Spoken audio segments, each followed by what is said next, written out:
Okay, we are in our next session of paper presentations, and we are going to start with Adam's paper, which is called Far from War, Finance and Catastrophe, the Soft Budget Constraint Syndromes Caused During the Russian Aggression in Ukraine. Okay, Adam, the floor is yours.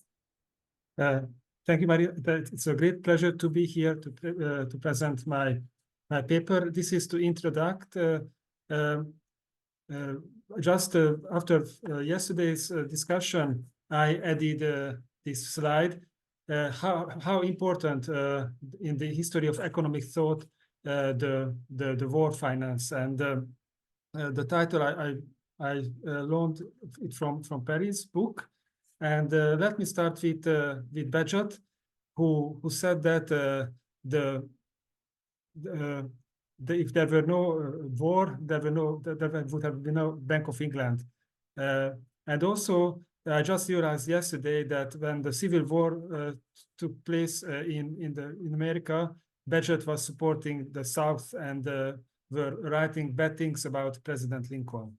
And the other thing which I wanted to mention in the introduction is Charlie Kinderberger, who said that war finance is a hothouse for financial innovation. And why I use this? Because, and I hope you can see this very, very noisy slide, sorry for that, because János Kornai also used this hothouse metaphor when he was talking about soft budget constraint. So János Kornai coined the term soft budget constraint, but he also coined other very, very important terms like investment hunger, shortage economy, transformational recession. And he, like Kinderberger, he was also against the equilibrium approach. And he even published a book which title was Anti-Equilibrium. And when I was in Boston, I also attended Paris class last spring, and I had the pleasure to have a talk with him. And if I remember well, we discussed this. This is a very good book, so I recommend to read it. But János Kornai was also a public figure. He contributed, for example, the Chinese opening.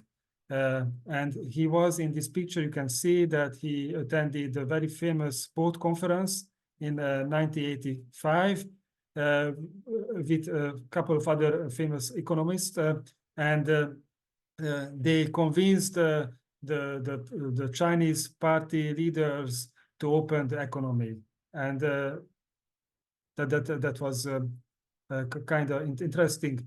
And in this slide, I just put a couple of why this concept is important for us, many viewers, to know, because you can publish in many papers.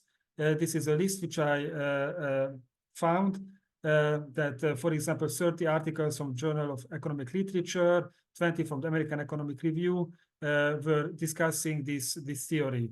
And this is the soft budget constraint is a multidisciplinary approach, not only economics, but also from political science, political history, history of economic thought, economic history, sociology, law and ethics also, and psychology. So after this, and let me just mention here that after Katarina Pistol's presentation, I wanted to mention that the definition here, because definition is very important, that the definition of the soft budget constraint, that is a behavior when a budget constraint organization is affected by the expectation. So it's a kind of expectations management that this budget constraint organization will be bailed out if it gets into a serious financial trouble. This institution organization can be bailed out by another so-called supporting institution. So which is a budget? So there are four elements in this theory. The first is the budget constraint organizations. First are and also in my presentation, it is going to be regarding the military projects and also nation states, Westphalian nation states. And what is a serious financial difficulty? That is also very important in the definition. That is a bankruptcy or just a threat of a bankruptcy, liquidity, insolvency, chronic deficit. Who might be a supporting organization? Maybe you can have the synonyms like rescuers, subsidizers. This could be another nation states, Westphalian nation states, mega banks, consortiums, public or private foundations, or international organizations like IMF, World Bank, and European Union. And what could be the actions, the bailout, maybe the rescheduling of debt, changes to fiscal law, tax load easing, exemption from tax. And what are the effects of this so-called soft budget constraint syndrome?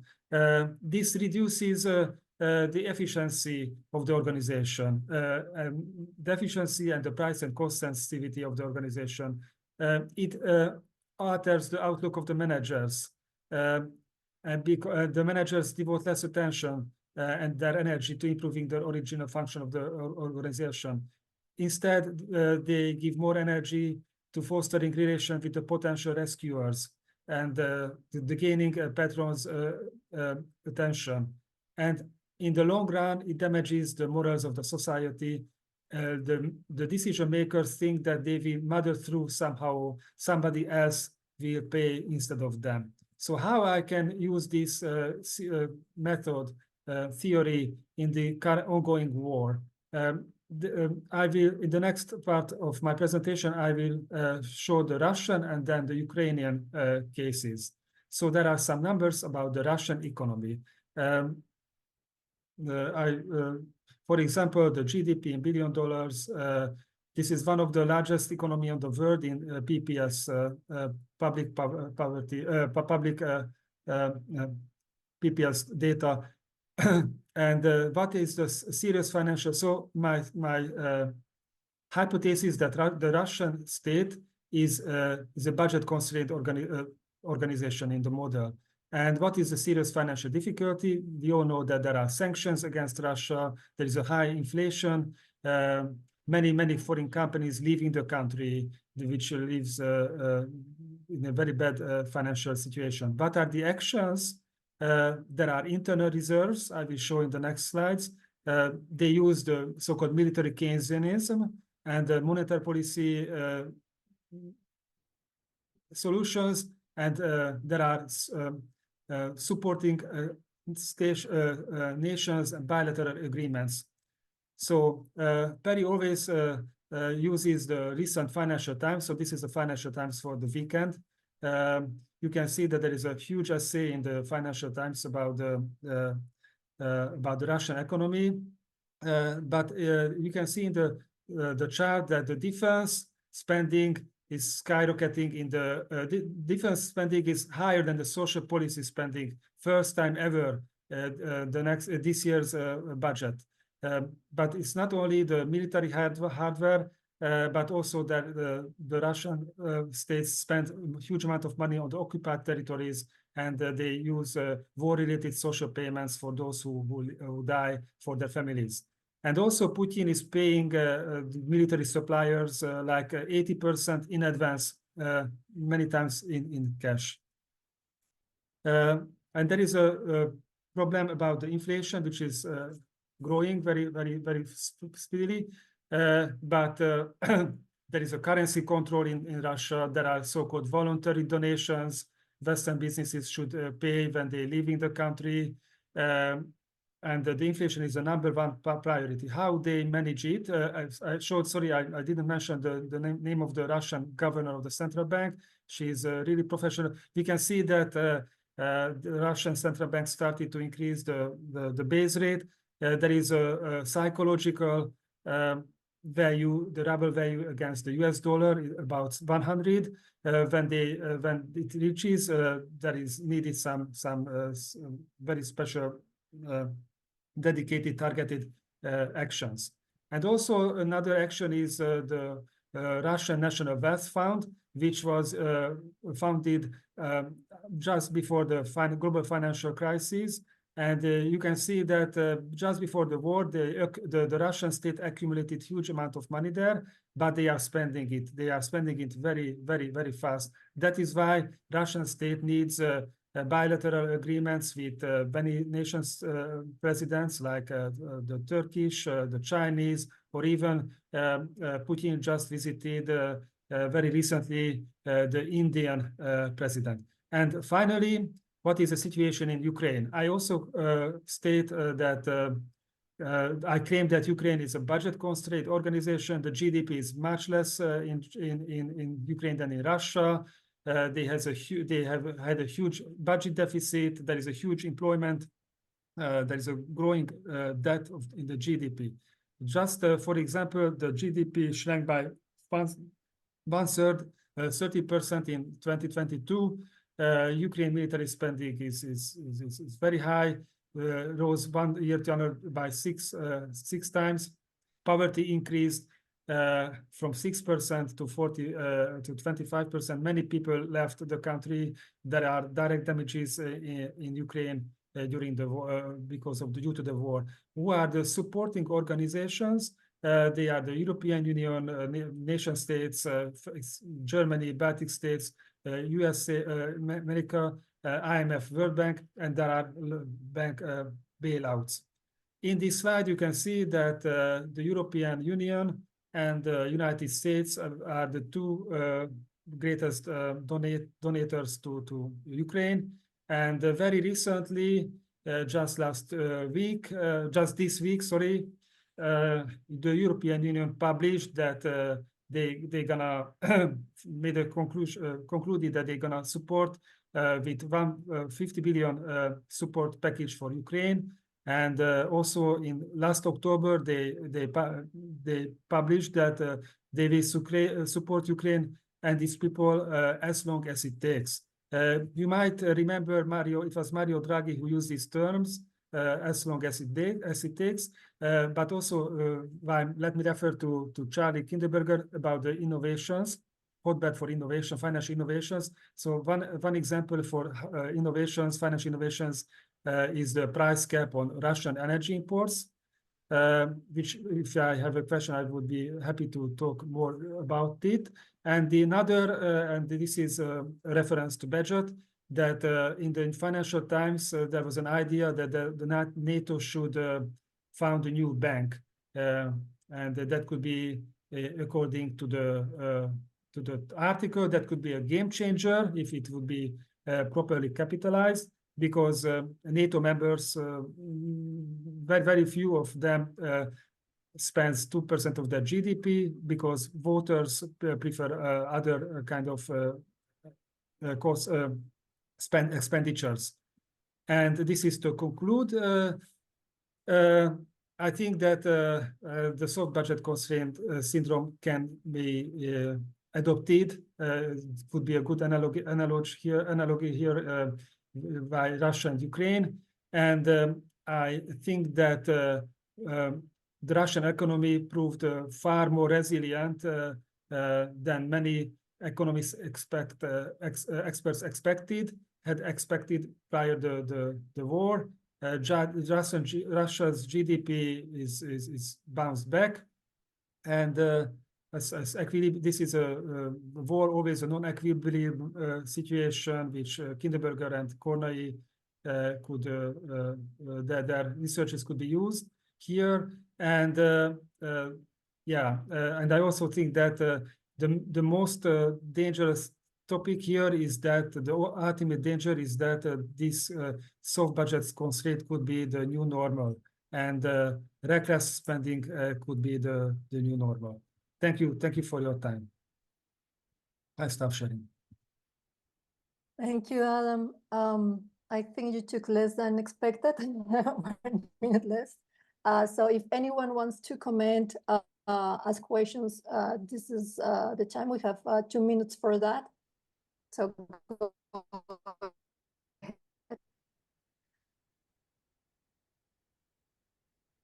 So quick question, Adam. Could we spend maybe a couple minutes on sharpening how soft budget constraint would be put in money view terms? I think there is, I think it relates to the previous discussion about how many accounting options you actually have in terms of the state or the agent that's trying to make payments, what credit lines or means of payments that they have, and whom they're paying from to, and whom they're drawing resources from. So, and the timing aspect, of course, is critical here too.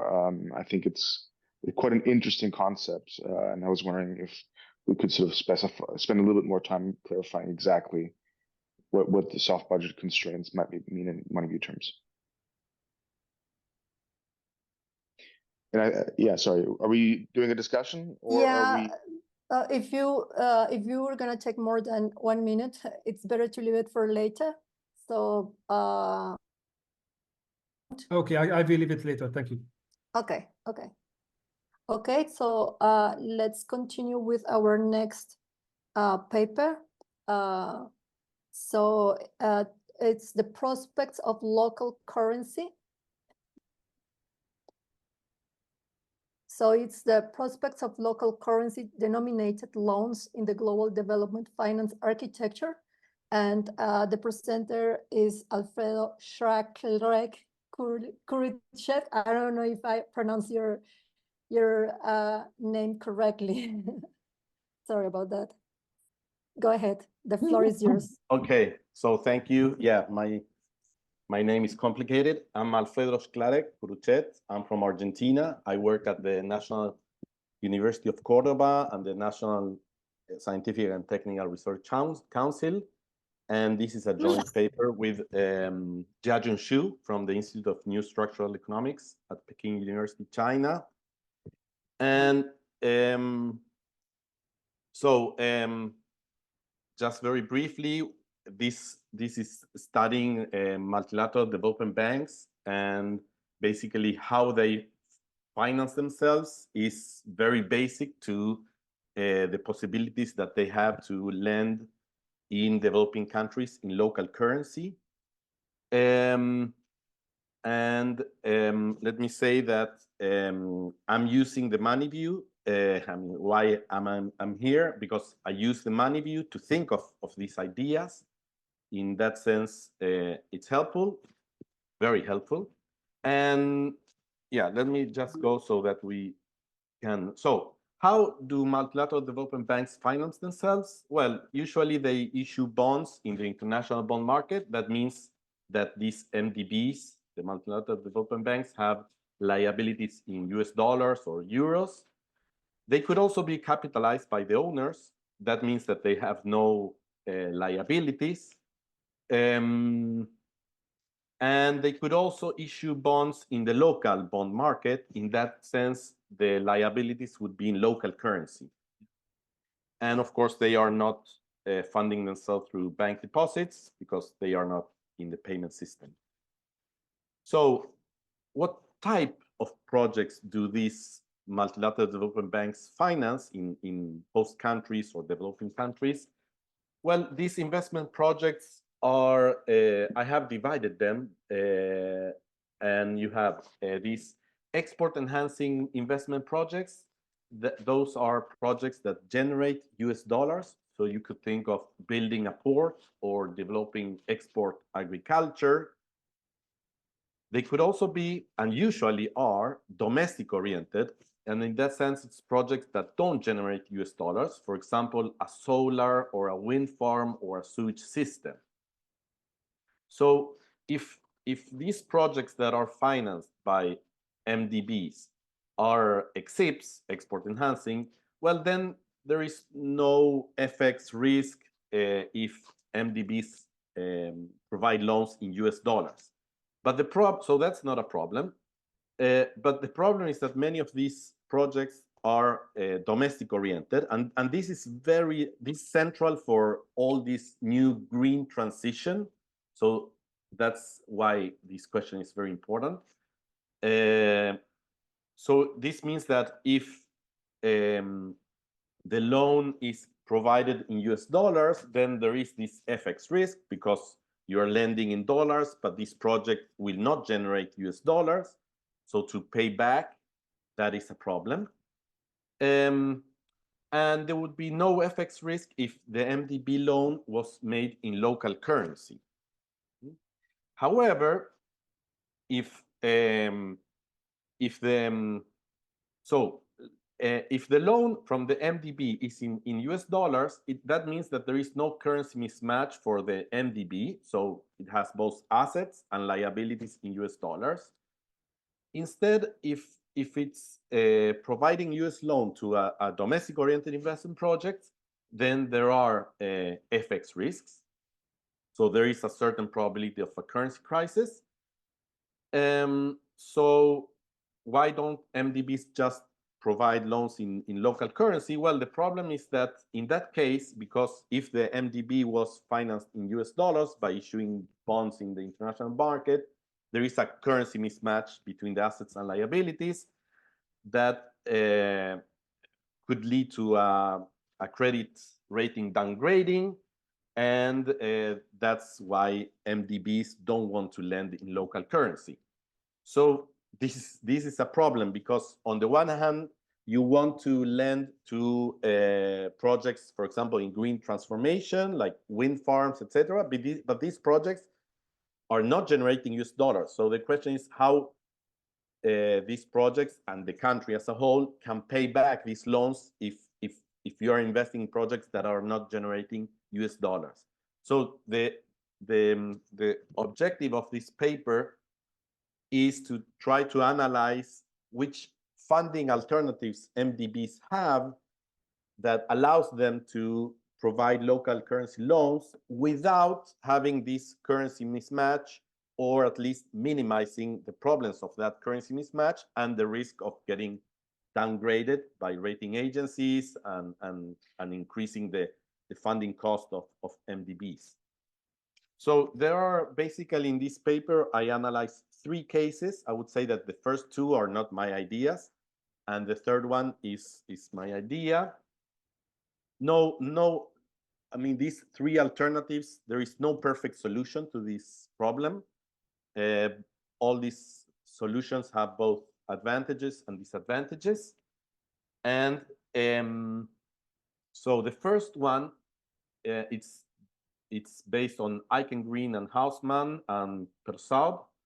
And it would be that MDBs issue US bonds in the international bond market. So in the liabilities, it has these US dollars. But it uses these dollars that it received from issuing the bonds to buy local currencies, but it has to diversify the local currencies. So it would have a lot of loans in different currencies, in different countries.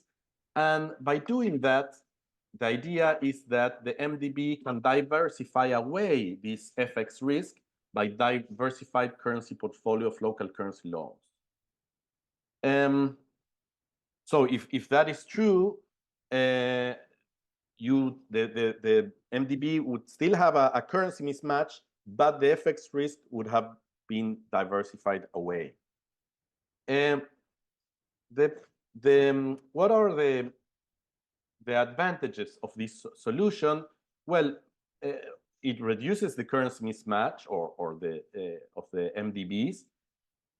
There would be no FX risk for domestic-oriented investment projects because they owe in local currency, they produce local currency, they pay in local currency, so that's fine. The MDB would buy local currency, so it would provide these US dollars to this host country. Probably the central bank or a commercial bank would buy those US dollars and give the MDB local currency, and then the MDB would lend in local currency. So this country would receive US dollars. And this is very important because many of these investment projects require imported inputs and supplies. For example, a wind farm, you need to buy the machines, and usually they are not produced in these host countries. So you need US dollars to be able to go forward with this project. However, the disadvantage comes when that the currency crisis has not been averted, because when the MDB, when this project matures, these projects pay back local currency to the MDB. So the MDB will have a lot of currencies from all around the world, but it has to pay the US bonds in US dollars.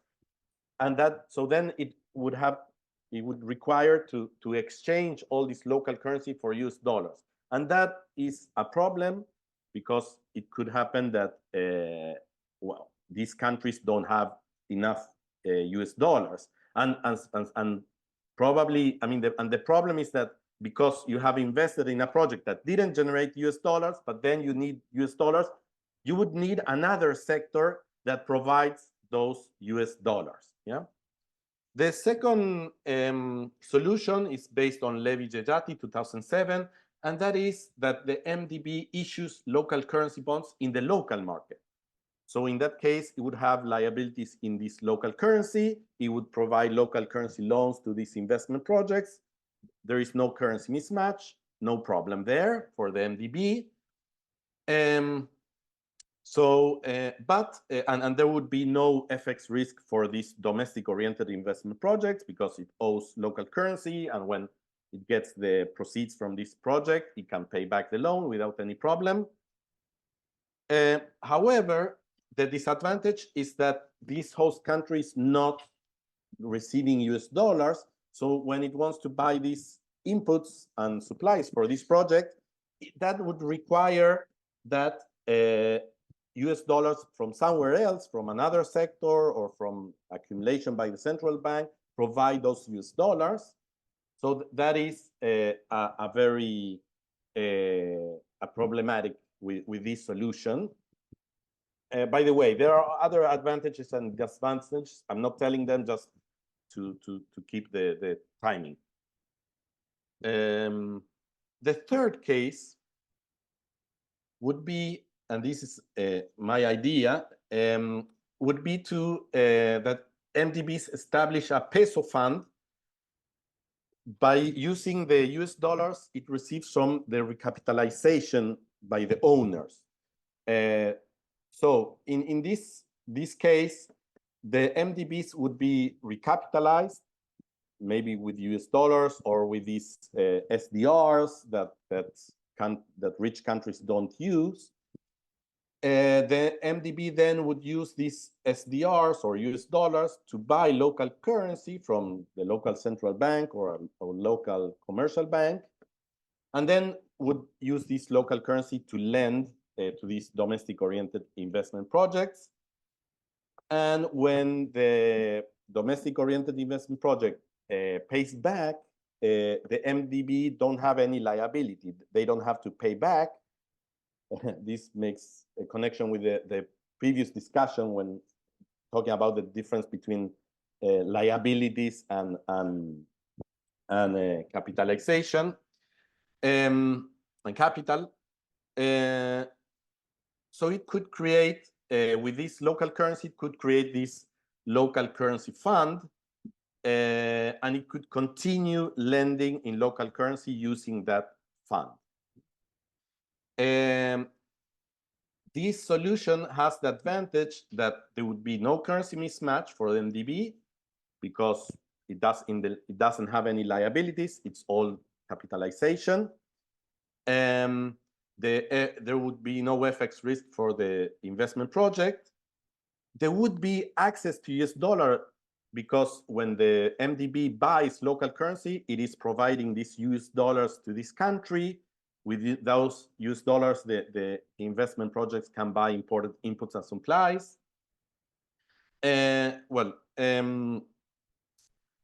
However, there is this disadvantage that you have 2 minutes left. Perfect. I'm finishing now. It is when I spoke about this option, everybody was like, "Well, no," because nobody wants to recapitalize these MDBs. So that's a political discussion difficulty. And of course, it would imply a lower leverage for this MDB because it would be using the capital to lend instead of using the capital as collateral to issue bonds. Okay, so of course, there is trade-offs between these three alternatives. And go directly to the conclusions, multilateral development banks have to consider this FX risk. It is a serious problem, especially for smaller countries or for countries that have very little foreign reserves or a deficit, a current account deficit. And yeah, probably the best solution is using these three alternatives, or even the fourth, lending in US dollars also, but it has to consider these constraints. Okay, so thank you very much, and I'm done. Thank you. We have 3 minutes for questions. I've seen some. I don't know if James wants to ask the question. Sure, I'd be happy to. I was really excited to see this, especially because of the title, although I feel slightly misled. It's okay. So my question is, I wonder how much this can scale down, this model that you have. So you're talking mostly about a country in relation to the US dollar, but what if we have a small scale community project with a community currency and we think about community development? Does this relation also apply between the community or the city and the country that it's in? Or if we think about a small business issuing its own near money to potentially develop the business or develop its market, would it also apply to that if we scale it down? Yeah, I think so. I mean, it has to do with the hierarchy of money. So, I mean, in this problem is that US dollars are up and the peso or local currency are down. And it's if you have local currency, you cannot just assume that it's like very easy to buy US dollars. Maybe I think that in standard theories or standard academicians, they are not thinking about this problem because maybe they are thinking about Europe or the US. But living in an emerging country, we know perfectly well that it's this hierarchy is very much there. Regarding your question, I assume it's the same. If a small community is issuing a currency, well, that doesn't mean that it will be that easy if you want to buy some goods from another community or from the rest, that it will be easy just to use this local currency to buy this more global currency. Yeah, I don't know if that answers your question.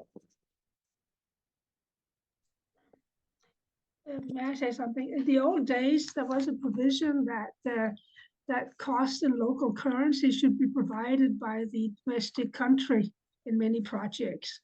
So that avoided that problem. Only that, of course, the home countries had to deliver more. As far as I know, this solution you're talking about is not being tested. But one could think of, I mean, thinking about the World Bank, et cetera, we know how they are. You could think that maybe they would raise other currencies than US dollars that would not be entirely subject to great volatility, but more sort of part of the sort of second layer of countries. And in that respect, perhaps reduce the risk a bit. For example, you could also think about if you lend to West Africa, could it not be in euros? I mean, the CFA franc is convertible into euro. So you know that there are various ways of doing it, but I have not really heard about it. What I know is that these countries, especially the poor ones, since they have a very long grace period, it's only after 10 years that the problem hits them. But then they do have to get into foreign currency, and that is really the problem of the debt crisis, is the foreign currency constraint, and not so much the money itself. Well, if you can say that. Yes. So I'd like to know if you know anything that's going on in that direction. What's going on? Well, yeah, I mean, there are some Alfredo, sorry. do you to hold the answers and think about the question and the comments, and then you're gonna have more time to answer. Okay, so you want to make the questions first and then I answer, or later on? Hello. Just tell me what to do. Happened here. So hold your comments and answers, so and you can think about that, and we continue with the next presentation to keep time.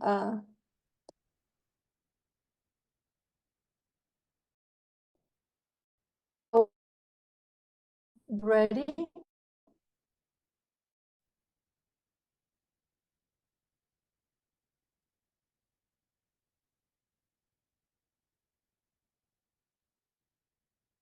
Looks like Is Chris has he not had around? his camera. Saleem? Oh, you're going to Saleem. Okay, thank you. Yes, I'm Saleem is uploading. the next one. Okay, I'm uploading my presentation. Okay, so you have 15 minutes, and Saleem is going to present stable coins in the context of Pakistan. So go ahead, the floor.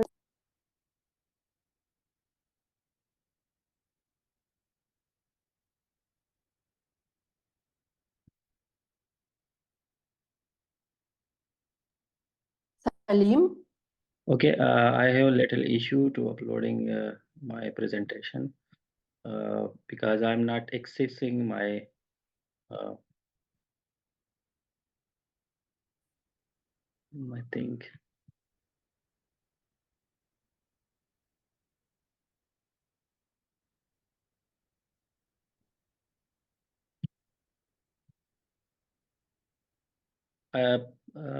There is a little problem with me that how can I access my computer directory because there is no option available to me in front. Can I send my presentation directly on message? Then you can upload there. Yes. Yeah, so send it through the messages, and I'm Or maybe gonna upload. maybe Jay, you can make co-host Saleem.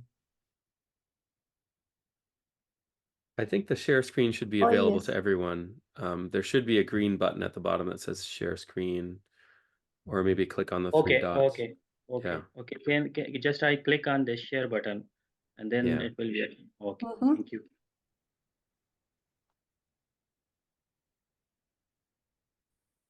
Now it's visible to you, my screen. No. Not yet. But After you yes. click the share screen button, that should give you options like which window to share, or share your whole screen.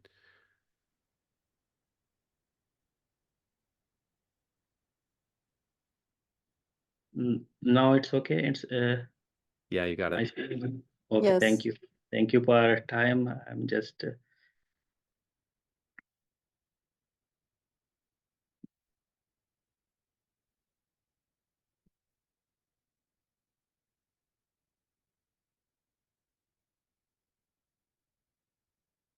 okay. I'm just a little in a hurry. My topic is stablecoin in the context of Pakistan. We have discussed stablecoins and yesterday presentation very briefly. So I will discuss it briefly here that how stablecoin in the context of global south impact these emerging economies. So I will not go to the there's a stable kind we have defined already in yesterday presentation. So I will not go to these details.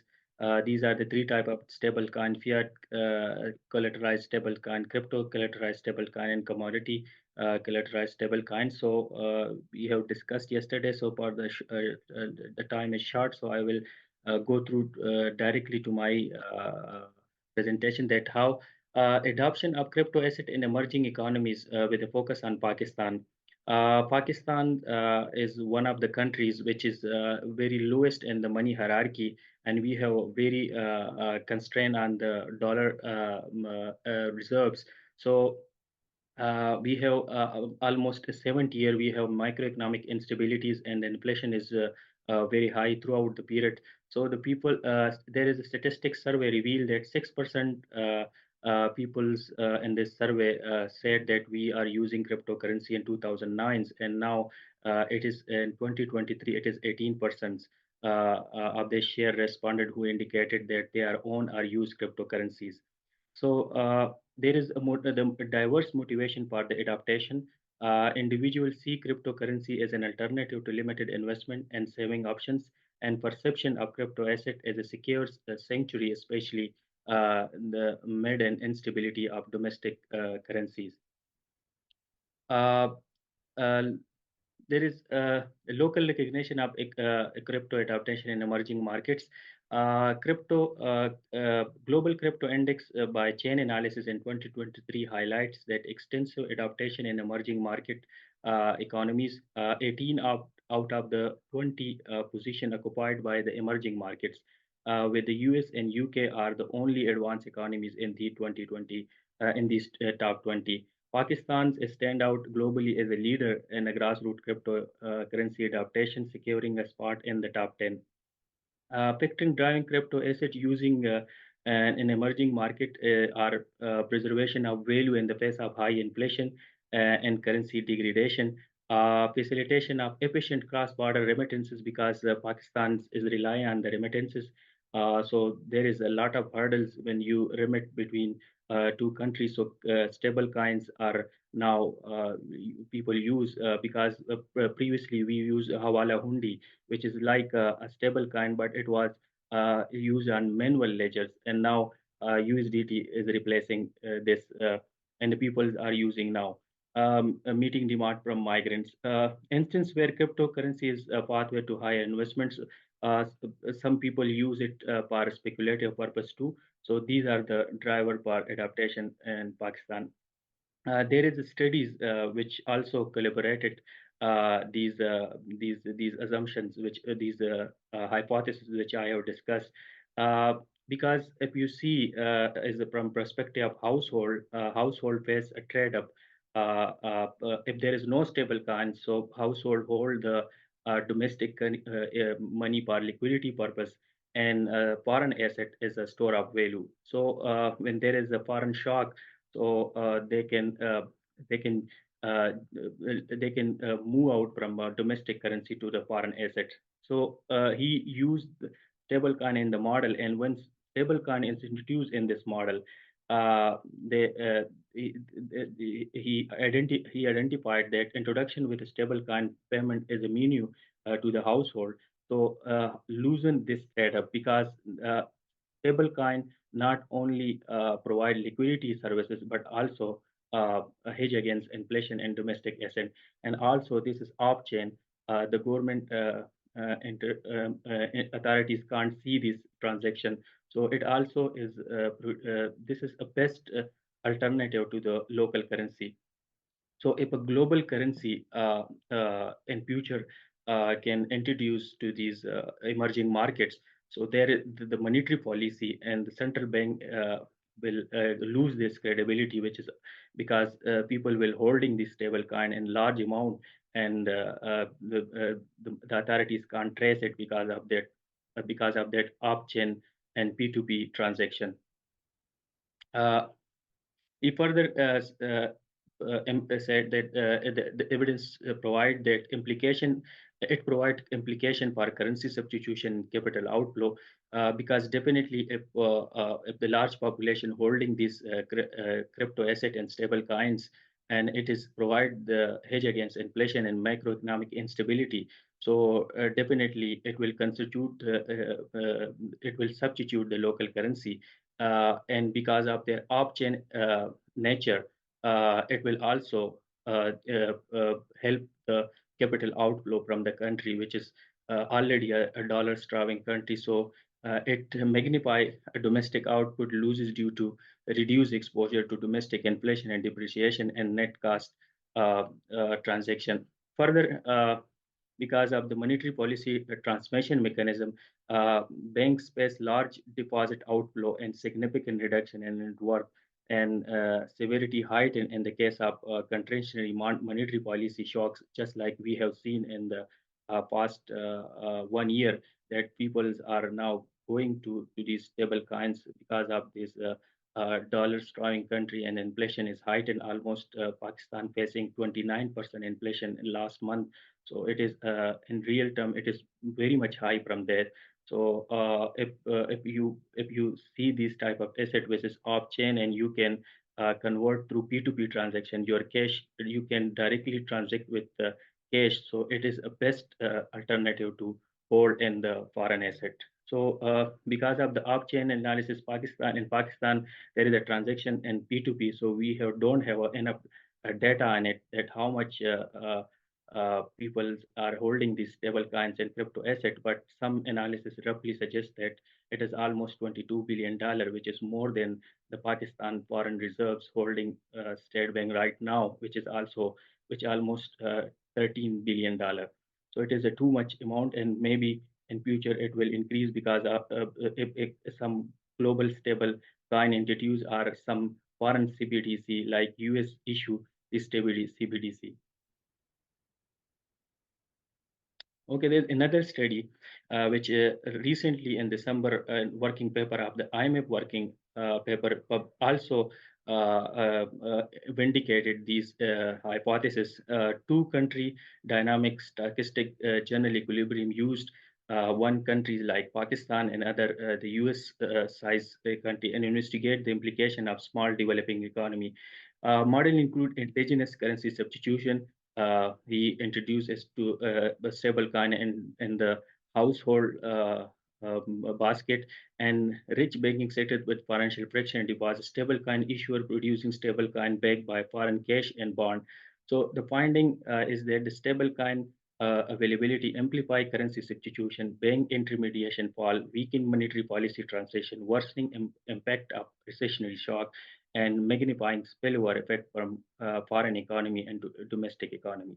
So these finding also vindicated these hypotheses, which I have included in my PhD thesis. And now I'm working on it, and my thesis in an estimation phases. So because of these base studies, we have seen that it is happening in the real economy, and people are holding these stable coins. I'm also trading in the trader in the Bitcoin since 2017. So this is a real phenomena, but now I'm finding the evidence for this, and I'm working on it. Further, what the studies show that what policy response to these challenges available to these developing nation. He used a capital flow management (CPM), and he applied to only domestic holding on foreign and stable can work in on-chain. So it further, if you apply these capital controls because of the on-chain nature, stable coin holding amplified because the foreign bond also the money come out from foreign bond because the CPM applied on foreign bond and it's go to stable coin. So increase this responsiveness of stable coin holding to contractionary monetary policy, highlight potential undermining the CFM by enabling circumvention through sanctions. So it said that if you apply this circumvention mechanism, so stablecoin can further worsen these monetary transmission, and people will hold these stablecoin. Its mitigation strategies for small economy. If a small economy like Pakistan introduced as domestic CBDC, so it will reduce stablecoin holding, but it doesn't contract the role of transmitting foreign shock, because if there is if in normal time the CBDC can mitigate these challenges, but in a foreign shock it will not work it. So because CBDC is denominated in domestic currency, it doesn't substitute for stablecoin to protect purchasing power. If comprehensive unilateral ban, in another scenario, he said that if these emerging economies like Pakistan ban these stablecoin, so it is a potential solution in normal time, but it will not mitigate challenges completely in crisis. So in crisis, it will worsen the currency substitution and the contraction of monetary policy shocks.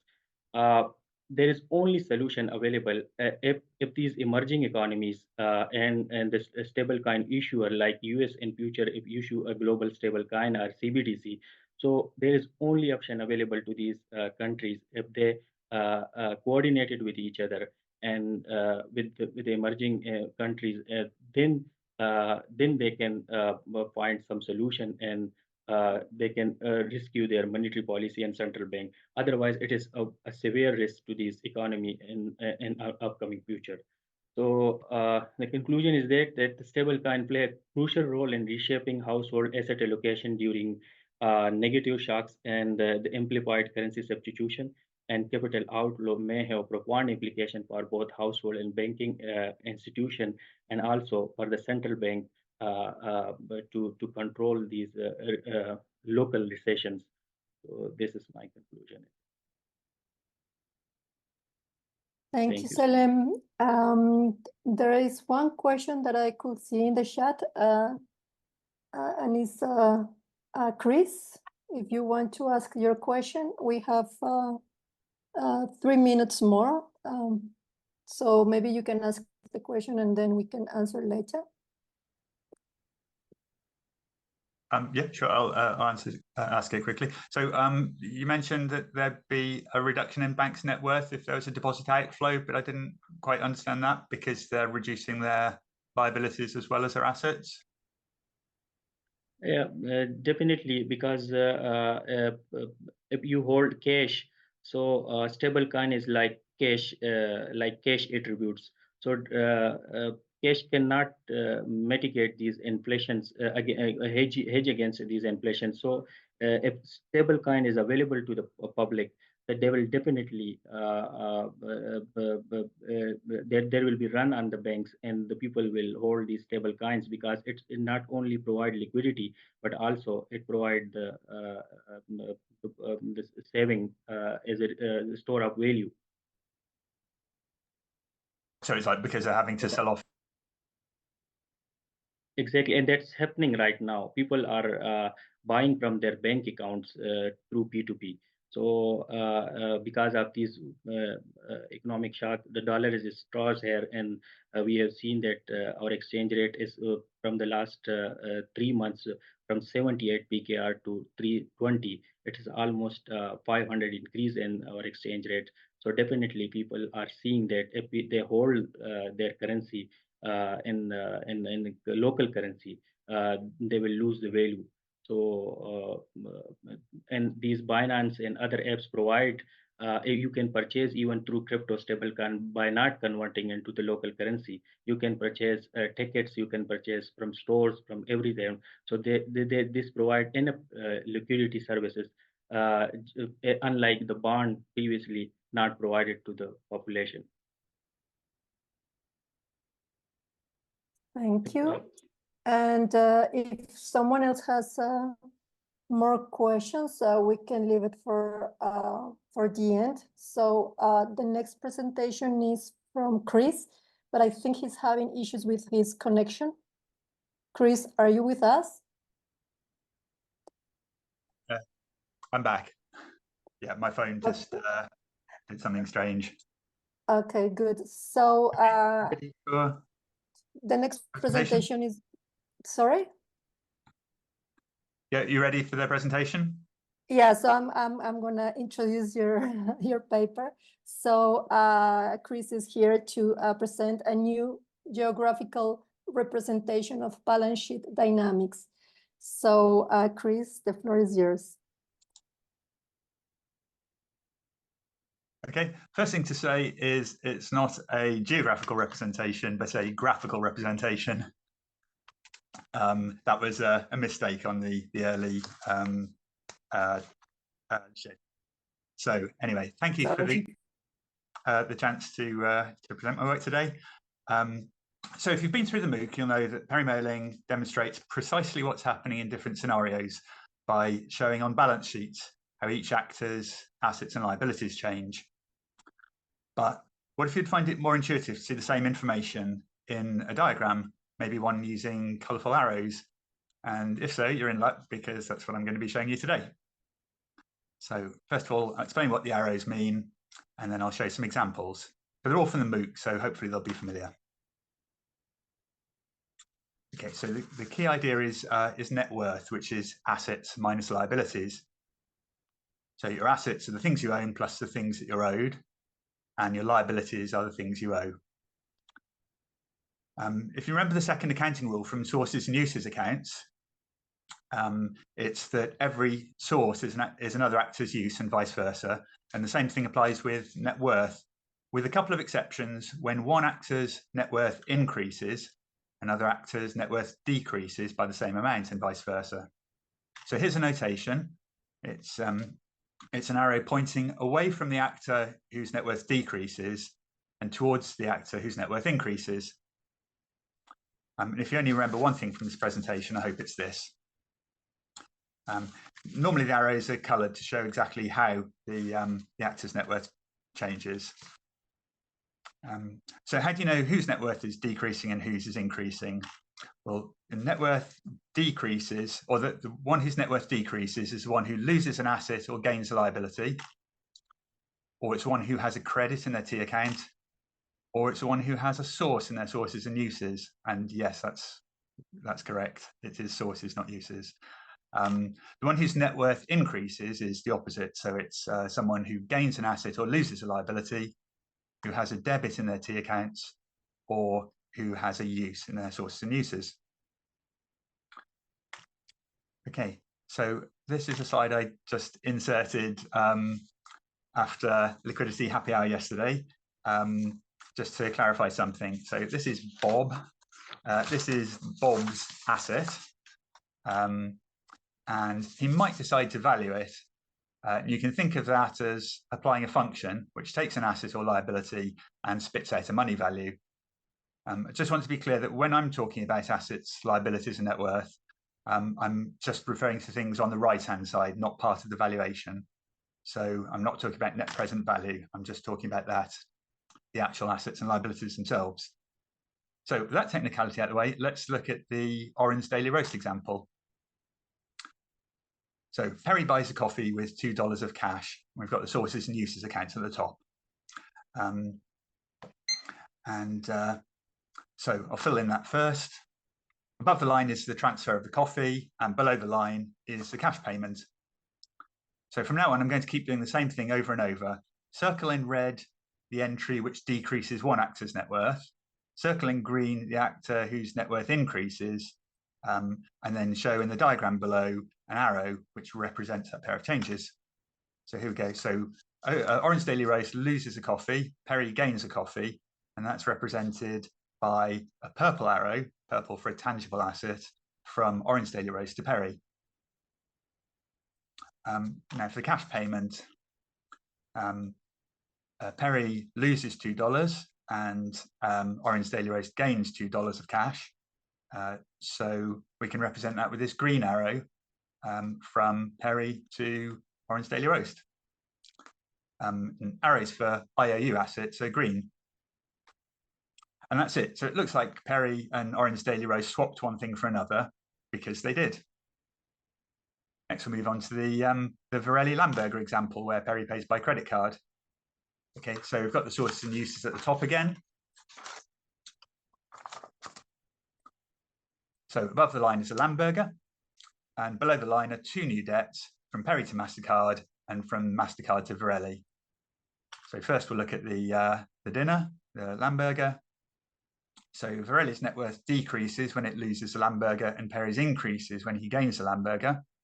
And we can represent that again with a purple arrow from Varelli to Perry. Next, Perry promises to pay MasterCard. At the end of the month, his net worth decreases because he's got a new liability, and MasterCard's increases, it's got a new IOU. So there's a pink to green arrow from Perry to MasterCard. At this point, if you look at the diagram at the bottom, it's obvious that Varelli's not got anything out of this yet. There's no arrow pointing to it. So there's obviously something missing. And the final part is that MasterCard promises to pay Varelli at the end of the week. MasterCard's net worth decreases when it gains a new liability, and Varelli's increases when it gets a new IOU. So again, there's this pink to green arrow. And so that's the transaction on the day. It's a three-way transaction between Perry MasterCard and Varelli. And I think the diagram makes it quite easy to see that each actor gives up something. They've got an arrow pointing away from them, but also they gain something. They've got an arrow pointing towards them. Pink to green arrows are credit expansion. We have two of those here. So let's look at the credit contracting again. So at the end of the week, there are two actions. MasterCard pays Varelli in cash, as we see here.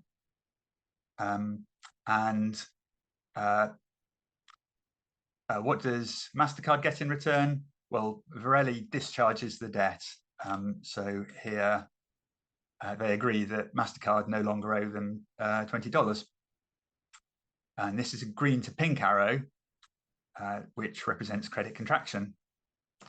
So here we have a two-way transaction, a transaction with two parties between MasterCard and Varelli. And again, the diagram shows each actor gains something and loses something. The last action is very similar, or the last transaction, sorry, is very similar. It's Perry paying off his debt to MasterCard. And here we see again the exchange of net worth. Perry's net worth decreases by $20 and MasterCard's increases by $20 when he pays cash. And MasterCard's decreases by $20 and Perry's increases by $20 when it agrees that Perry no longer owes a debt.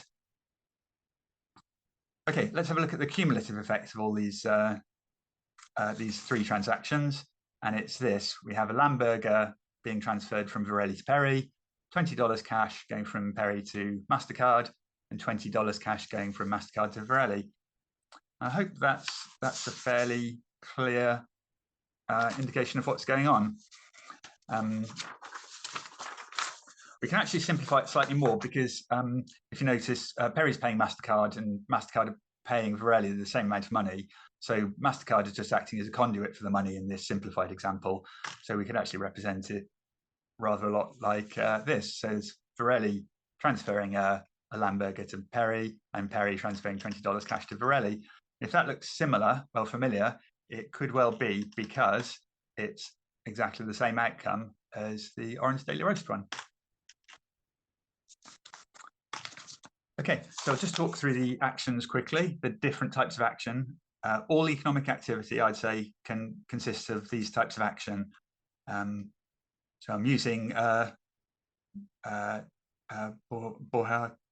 Clavero's terminology here. So issuance is creating a new debt. So this is credit expansion. Assignment transfers an IOU asset from one actor to another. Novation transfers a liability from one actor to another, but in this case, it's going in the opposite direction to the arrow. So the one who gains a liability is the one on the left, is Alice on the left, who loses some of her net worth. And the one who loses the liability, Bob on the right, gains net worth. And set off is discharging the debt, which is credit contraction.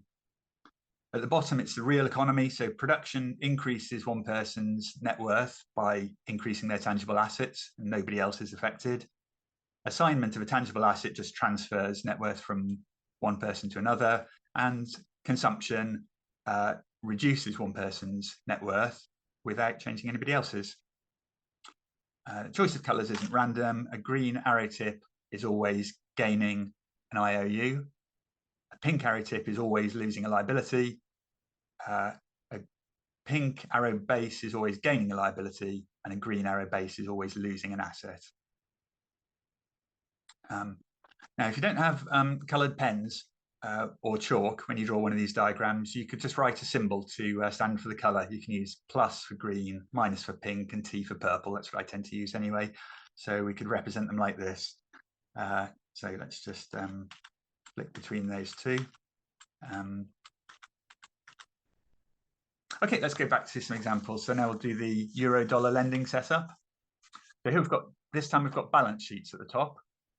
And Exxon's going to transfer a deposit from Chase in New York to Credit Lyonnais in France.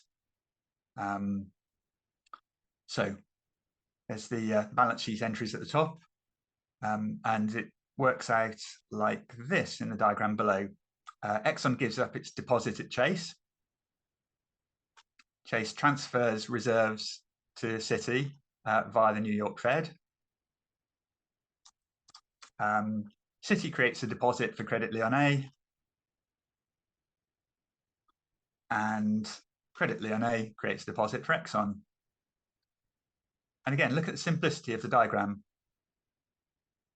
So it shows the transfers of net worth around the loop of 5 actors, and it would be pretty obvious if one of the arrows was missing. And now that Credit Lyonnais got some reserves, it can start lending in the euro-dollar market. So it's going to lend to Bob here on the right, and it does this by creating deposits and loans. So first of all, we're not showing Bob's balance sheet here, but it gains a liability, which means its net worth decreases. You can see the arrows pointing away from Credit Lyonnais and pointing towards Bob, who gains a new asset. And then the other side of that transaction is Bob has a new loan. He owes a debt to Credit Lyonnais, and so he would have a liability, and we can see here Credit Lyonnais' asset. And again, this is a transaction that looks, you can see both parties are getting something out of it. I'll go through the others a little bit quicker. So let's see now. Here we go. Let's look at bank settlement. So here, Alice has written a $100 check to Bob, and this is how it plays out. Alice loses $100 of her account balance at Bank A. Bank A transfers $100 of cash to Bank B, so they're settling by paying cash in this example, and Bank B creates a new deposit for Bob. So you can see if you follow around from Alice up to Bank A, across to Bank B, and down to Bob, you can see that Alice is transferring $100 to Bob indirectly via Bank A and Bank B. Now notice what happens, what changes and what doesn't change with other types of settlement between the banks. So the next one is going to be drawing on reserves. So in this one, Bank B is a New York bank and Bank A has reserves there. So Bank you have 2 minutes left. Is that all? Okay, yeah. Yeah, thanks. Okay, so Bank B, sorry, Bank A is drawing down its reserves to settle the payment to Bank B, and the rest of the diagram's the same. Here, Bank A is a New York bank, and it settles by increasing the Bank B's deposit at Bank A, and here is Fed settlement. But again, we're seeing the arrows going from Alice through various intermediate parties to Bob. I will skip over the Soros plan. I'll just whiz through it quickly, and let's go straight to, I just want to say one last thing on macroeconomics, which is when you start seeing the economy as transfers of net worth, it makes you actually get a linear economic model out of it, where the whole is the sum of the parts. So any physicists or engineers here should understand the significance of this. It means you can use the principle of superposition. So I'm just going to show you very quickly a couple of animations of the life cycles of any tangible asset and any debt. And that's the whole of economic activity. So a tangible asset is first produced, adds to the net worth of the producer. It's then passed along a chain of owners until it eventually gets to the consumer, who consumes it, and their change to net worth goes back to zero. So at any point in time, it increases the net worth of the current owner. Then I'll just finish with debts. So a new debt, when a new debt is created, it increases the net worth of the first creditor, decreases the net worth of the first debtor. And then the IOUs can be passed along, and so can the liabilities. And finally, the debt is written off. And the whole economy is just the superposition of these chains of tangible assets and loops of debts. But even disregarding that, the notation I hope you'll find useful for a way of representing what's going on in balance sheets. I personally find it just easier to see what's going on than I do with a group of balance sheets, and it does show the same information. So just to finish with, just like to remind you then, these arrows represent a transfer of a transfer in which one actor's net worth decreases and the other person's net worth increases. And thank you for listening. There's my Substack at the bottom. Thank you, Chris. And we can start the other presentations.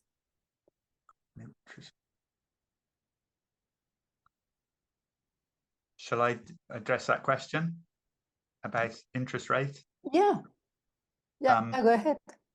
I mean, interest, at some point, interest will be charged.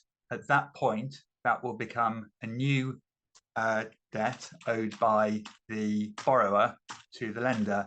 And so that can be represented with one of these issuance arrows. It's a new debt where Alice on the left is the borrower and Bob on the right is the lender. So the charging of interest will be there. Now, I'm not going to say that this isn't going to predict what the rate of interest should be. The whole system is about you rely on human actions in this are exogenous. So it's not saying if these are the economic conditions, then it predicts what these people will do. It's just saying if people do these things, this will be what the effects in the economy are.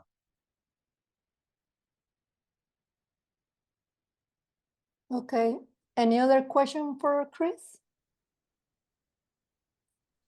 Yeah, there was something at the beginning that you said about sources and uses. I don't know exactly what it was. Could you go back to that slide where you said where you had like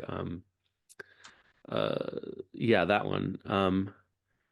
So net worth always goes down with a source of funds. I'm trying to wrap my head around what that means. I know that took me a while, but think about the probably the Orange Daily Roast would be a good example. So look at what happens here. I think the terminology of sources and uses is kind of confusing because it's talking about what's actually happening, what you'd expect to be happening at the same time. So if you get a coffee, you'd be expecting to pay for it, but getting the coffee isn't the payment. The payment is the bit below the line, which is the dishoarding and the hoarding by Orange Daily Roast. So actually above the line is a transfer of a tangible asset. Orange Daily Roast had some coffee, and now Perry's got the coffee. So it's actually Orange Daily Roast has lost an asset and Perry has gained one. So that's increasing Perry's net worth and decreasing ODRs. The expenditure for the coffee is a use of funds, and the dishoarding is a source of funds. Dishoarding is a source of funds, yes. Yeah. Which again, I don't know if you remember this from the MOOC, but it was very, I found that quite confusing. Perry talks about having a pile of money. So I think it's like you are it's like this actor doesn't own the money. It's like there's a pile of money out there somewhere that can draw on this external pile of money, and so it becomes a source of funds for you, right, outside that pile of money that's not part of you. But I think the easiest way to think about it is in terms of assets and liabilities. So when you dishoard, you had $2, $2 bills, which was your asset, and you give them to ODR, so you don't have them anymore. So you've lost an asset, and ODR's gained an asset. And I think assets and liabilities is the easiest way to think about this. So here, there's both a source of funds and a use of funds, right? On Perry's little sources and uses, Yeah. as there always kind of is. Not necessarily. I mean, what if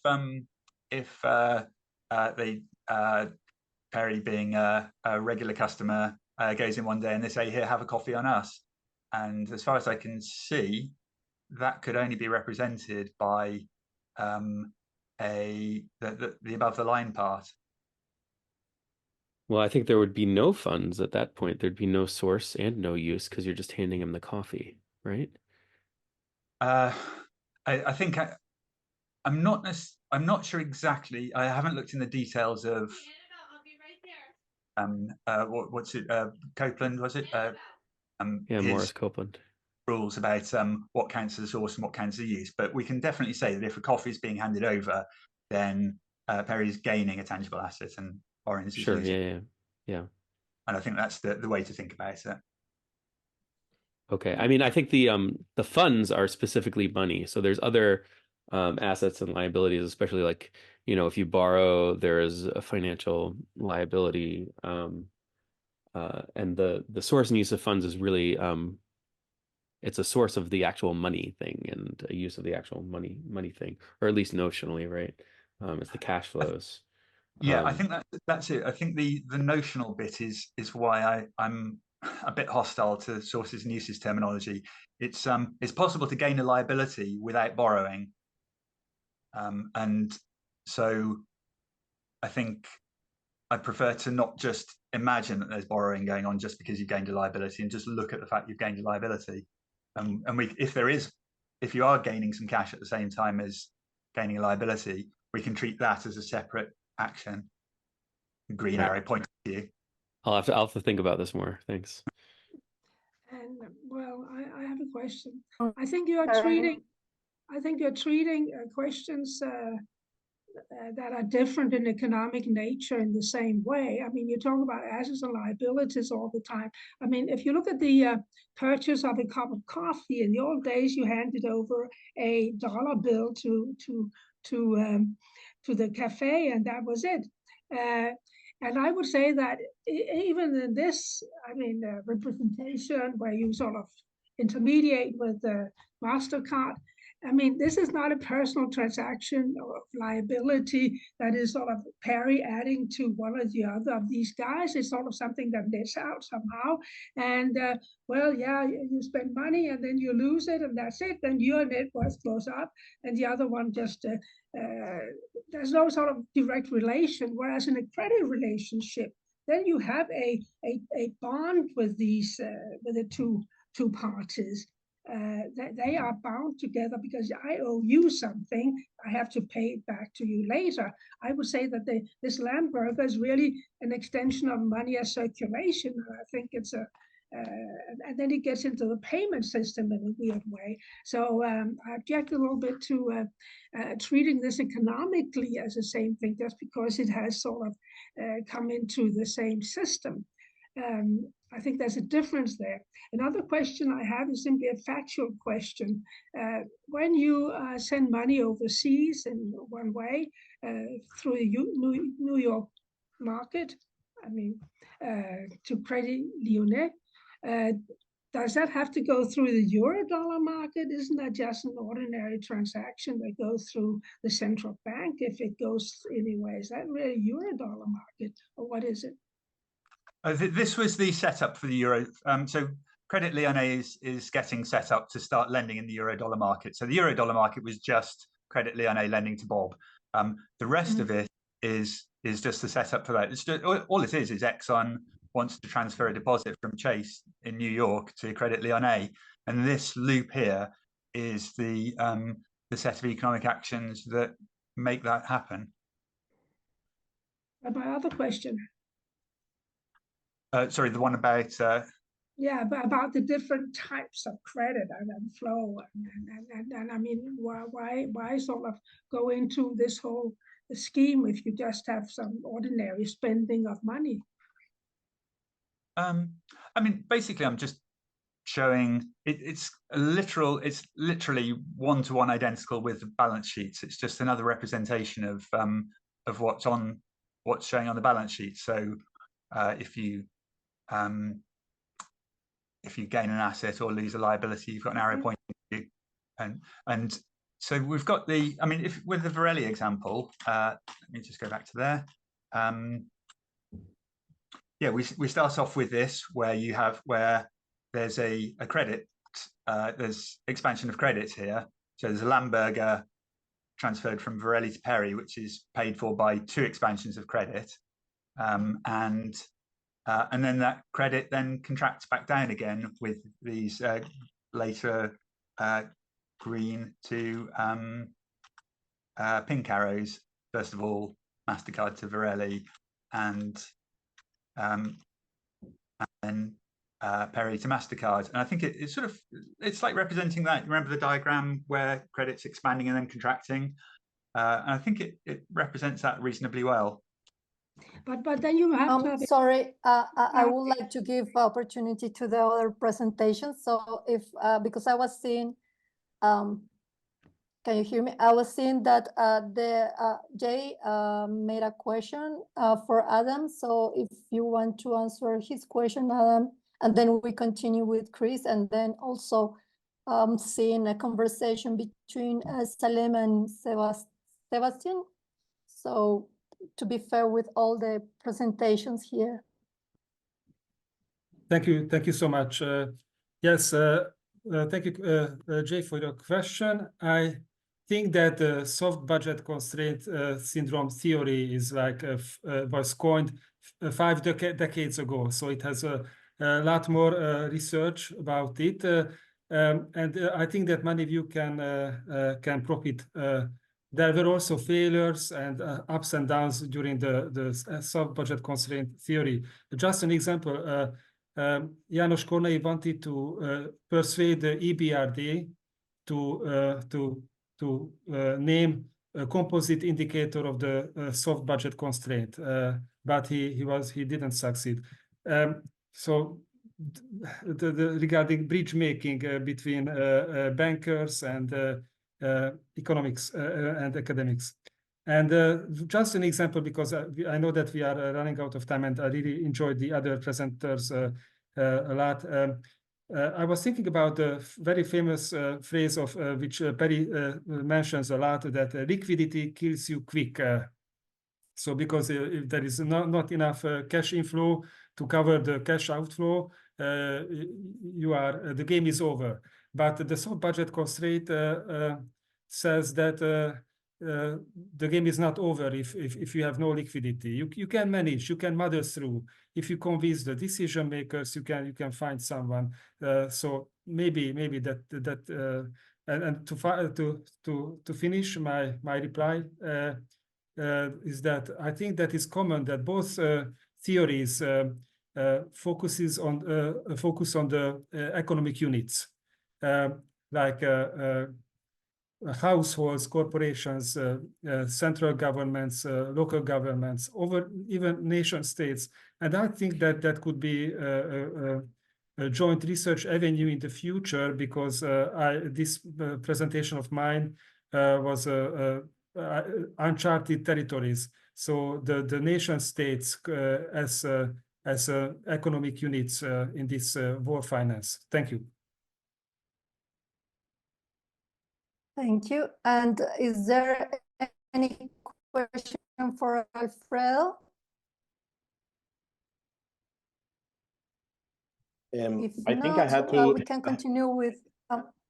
No, I think I had to respond one of the questions that was if it would help to lend in a, as I understood it, if it would help to lend in a lower hierarchy currency.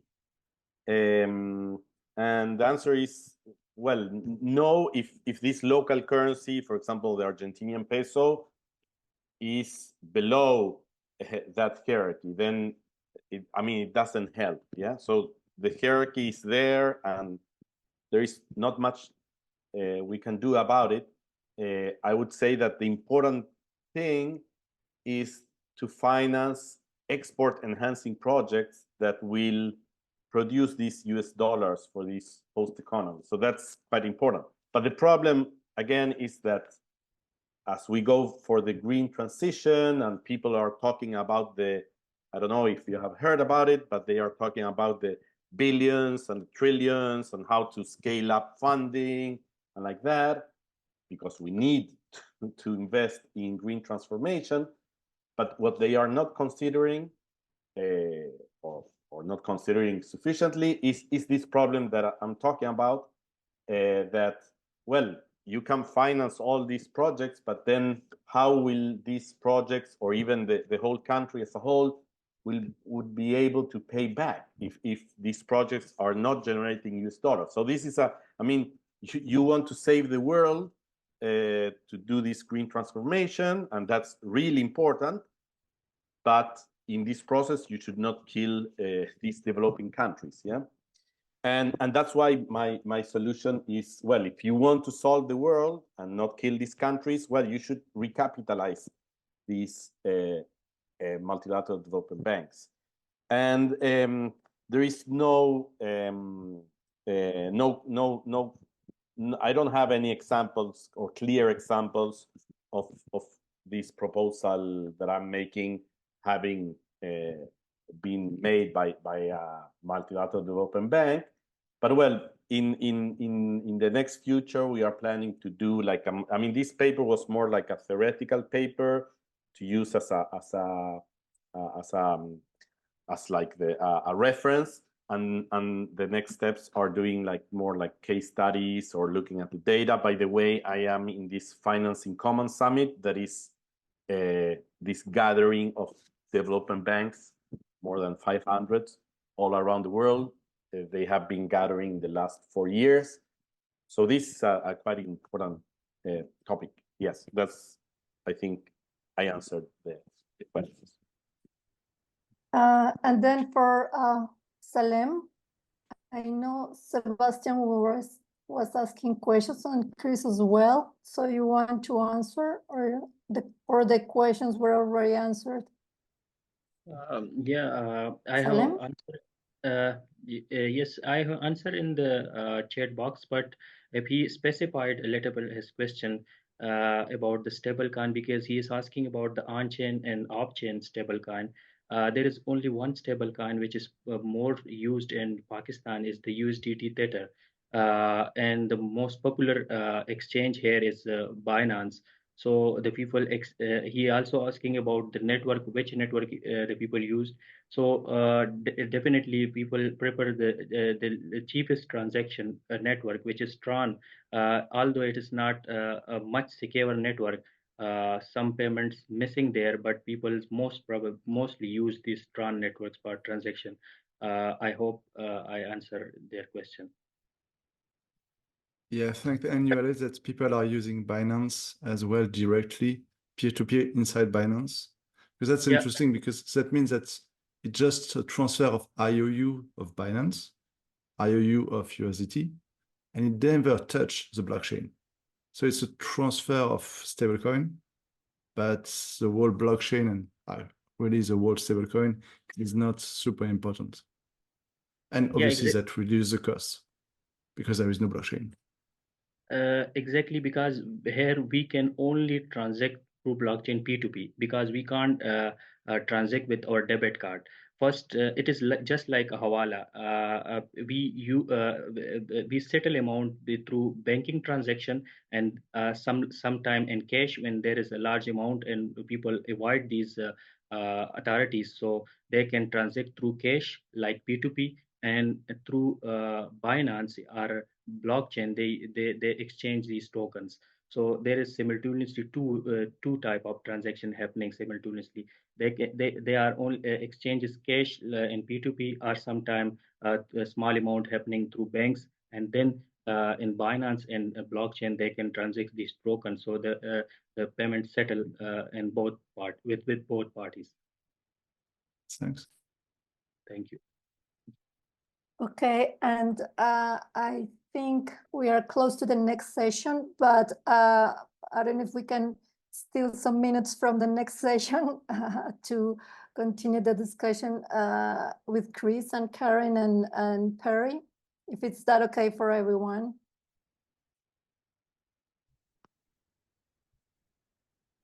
Just real quick, one comment to Alfredo.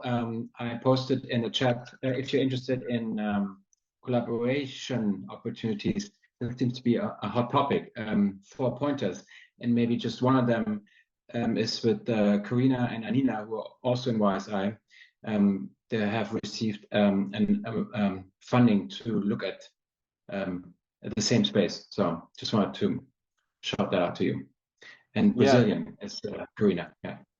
Yeah. So Gerard, I send you my email, and it would be, I'm very interested in all the things that you say. collaborating or sharing papers or participating in this conference. So if you could send me your email, I can send you an email and we could discuss more. Thank you very Sure. much for all this info. Very important. Sure.